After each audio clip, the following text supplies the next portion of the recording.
a man can get.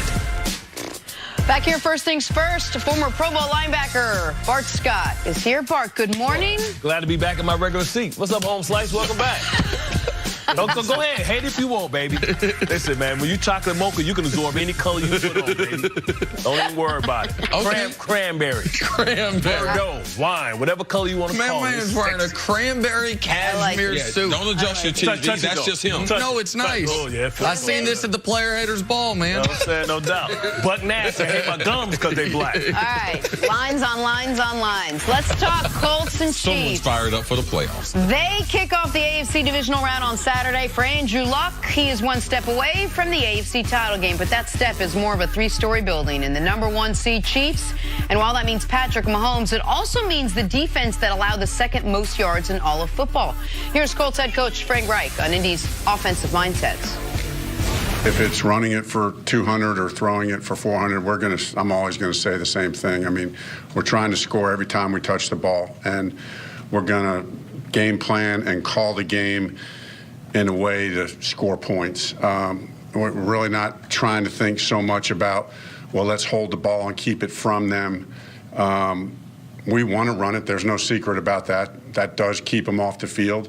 That'd be great, but at the end of the day, the primary goal is score points.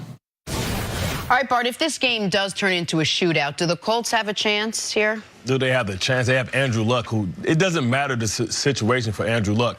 He's one of the most exciting players in the NFL. If he has to run it, take a pounding, he'll take it. Only guy that ever told me nice hit when I sacked him. You know, he's just a tough guy. He's a guy that's a competitor. And if you look at that offensive line and what they did to Jadeveon Clowney, you know, and the decisions that these guys start making, on Quentin Nelson's highlight tape is going to be the pancake. And you know when you get a pancake, you got decisions you got to make. Like, you got to say, yo, what do I do? You know you're going down, and he try to hit him with the kick and flip him over, like, be tough. You can't be tough, dog. You lost. That's not your line when you get pancaked like that. It is an attitude that this coach team plays with. It's an energy that they play with. The two most vulnerable teams this week is the Chiefs and the Rams, because they have a lack of detail when it comes to the defensive side of the ball. You can't get away with that. And the Colts have exactly what you need in the playoffs. What's essential to pack on the playoffs is your run game and your defense, and they got a little extra. They got an offensive line that can get nasty. All right, first thing I want to say is I love what Frank Reich just said there. It is so refreshing to hear a coach talk the way I think a lot of the smart people that cover the game talk, which is the ultimate goal is just to score. The goal is to score. And when you start talking, all the people that cover the game aren't smart. No, I didn't say all the people, but I said the smart people who cover the game. And Frank Reich has coached this team and called games, and what we have seen him do in his first time as a head coach has shown he understands that some of the older axioms of coaching are it's taking the bunt in baseball that we realize is not actually a good play. He gets it. Like, yeah, time of possession, of course, theoretically, that's going to matter. And keeping the Chiefs off the field, that's going to matter. But what's really going to matter is, can you score? And if at any point in the game you call a play that does not give you the best opportunity to set your team up to score, you're doing your team a disservice. So I loved hearing that. And if I'm a Colts player or fan, I love hearing that. Now, can they match points with the Chiefs? That's the question. Man, there's been one team that's done it. That was the Los Angeles Rams, and that was a game where Patty Mahomes had a third of the turnovers that he had all year in that one game. The turnover-prone quarterback in this football game is not Patrick Mahomes. It is Andrew Luck. There are only 4 quarterbacks in the league that had 15-plus picks. It was Big Ben, who we crushed for it all year, a couple young guys, well, Darnold, Case Keenum, and Andrew Luck. You want to drop it down to 14. Add Rosen, Baker Mayfield, and Jameis to the list. Andrew Luck's still there. So I believe the Chiefs will take care of the football. I believe the Chiefs' offense is going to put up 30-plus points at home in this game where I checked, they expect snow, but a dusting of snow, not a blizzard situation. And I think you're going to have to match points. And we've seen one team be able to do that all year. Who's your favorite team? What? Who's Listen, I am from You're speaking like a fan. Well, that's fine, but you're speaking like a defensive player. The two teams that are going to lose this weekend. This is the thing we don't know. We know how Bart feels about the game. He feels like the Colts, they have the balance. We know how you feel about. We don't know if they're not going to turn the ball over. Like, we don't know that. Of course. Like, we don't know what the weather's going to be. Man, the emotion in this game that Pat Mahomes is going to be facing, we need to realize that is going to be real.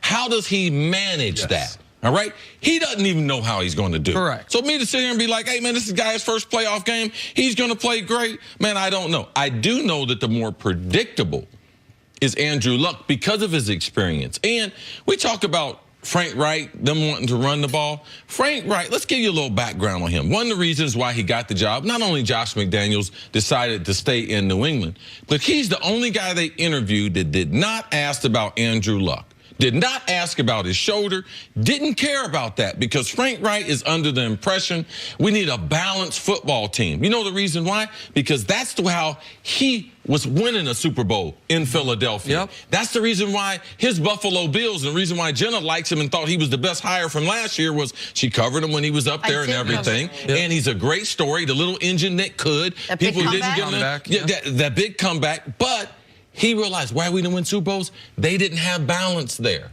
in Buffalo. So the first thing he was trying to do was put together balance. And the worst thing that the Indy Colts offense does for me that I like, the worst thing they do is run the ball. If you look at all their offensive ranking, they're ranked 20th in rushing the football, 5th in points per game, 7th in yards per game, 6th in passing, 1st on third down, and 5th in the red zone. So the thing that I think is going to be the knockout punch for Kansas City, because I do believe Kansas City will turn the ball over in this game, because I do believe that nerves will play a part in the beginning. Patty Mahomes is the best player in the NFL right now. So good money, smart money would be betting on the best player. But the balance of the Colts will present problems to this Chiefs defense that we have never seen a defense be this bad in them being an elite team. We've seen offensive teams, but we've never seen, and I was on some pretty good offensive teams. That defense, when you get in playoffs, the offensive players, I know myself, I was scared for the defense. I talked a lot of confidence in the press conference. Oh, yeah, we're not worried about the defense. They're going to hold their end of it, and we sitting over there holding our seatbelt, wondering which defense is going to show up. So that part, can they be an elite team with a bad defense? And how good does the defense play in the playoffs with they bye, Bart? I mean, it's going to be important that they get extra possessions because they're going to have to go up early and they're going to have to go up big. Listen, going behind in a game doesn't matter to Andrew Luck. He's been there, done it against the exact same team. You know, he's a guy that I don't worry about with the interceptions because he's a guy that can score and strike fast. He's a guy that's always positive, and that bleeds into everybody. Everybody's believing. You know, Eric Ebrom's going to be a big player in this game because he's a guy that they lean on in the red zone for explosive plays. They're going to max protect, and this is what we going to figure out, right? Because last week Houston figured it out. What happens when the thing that you do best is taken away from you? So the thing that the Kansas City Chiefs defense does well is get to the passer, rush the passer. The only thing they do and last week we saw Watt, we saw Clowney, we saw Mercers, we saw those guys shut down. So can you beat this team and still be effective left-handed? They don't have elite linebackers. They don't have elite guys on the outside. Those guys are going to be put on the island. That's what makes guys that aren't great. We know T.Y. Hilton is great, but that's what makes other guys be able to have explosive plays because of the time in the pocket. Andrew Luck's already a mobile quarterback, but now you give him a great offensive line and you give him a spotty secondary. That causes trouble. 100%. And the stat that you listed that is most concerning for the Chiefs is the Colts are #1 on third down. And the Chiefs have been awful all year on getting off the field. Yeah, so Frank Wright, he's not being dishonest when he say, oh, we don't want a time of possession. If they want to be first in the league, you're going to dominate time of possession by converting those third downs. But I do think when we talk about how we don't know what Pat Mahomes is going to do, but we know what Luck's going to do because of his experience. He had that amazing comeback into the Chiefs. It should be noted, Andrew Luck in his career on the road in the postseason, 6 touchdowns, 10 picks, a rating in the 60s. Andrew Luck in his career outdoors in the postseason, 4 touchdowns, 9 picks, a rating in the 50s. So how many of them games was he hurt? And he's how running many for games his was that bad offensive line? No, and how many games were against defenses better than the Chiefs? All of them. I get it. The point I'm making is Andrew Luck, as great as he is, his next great road outdoor playoff game will be his first. You're saying you believe he can do it. I want to see it happen. All right, Bart, got to take a break. Stick around. Coming up. Who's this team? Can Nick Foles keep the Eagles in probable wins going? I Next smell up the for dry rub. No, I know.